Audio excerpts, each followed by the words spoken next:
Hello guys, कैसे आप सब लोग ठीक हैं? खैरियत से उम्मीद करता हूँ खैरियत से होंगे। आज मैं फिर आपके लिए गेम लेकर आया हूँ। ये 100, ये 50, 100 और 50 हम इस सुराख में डालेंगे। ये दोनों बालें मैं वहां से फेंकूंगा, फिर देखेंगे अगर 100 इस सुराख में गया तो 100 रुपया इनाम आपको। अगर कमेंट में बताएंगे अगर 50 इस सुराख में गया तो 50 रुपया मिलेगा आपको। ये देखें, ये मैं 3 बार फेंकूंगा, 3 बार। ये देखें, ये पहली बार ये हुआ।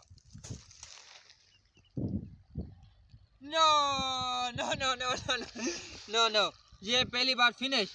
दूसरी बार फेंकूंगा, फिर सोच लें 50 50 या 100, जो आपके नसीब में होगा आपको इनाम दिया जाएगा।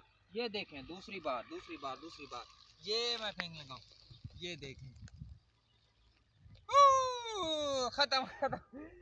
दूसरी बार भी आप हारे, मैं जीता। अब लास्ट बार, तीसरी बार देखते हैं क्या होता है आपकी किस्मत में, जो भी लिखा होगा।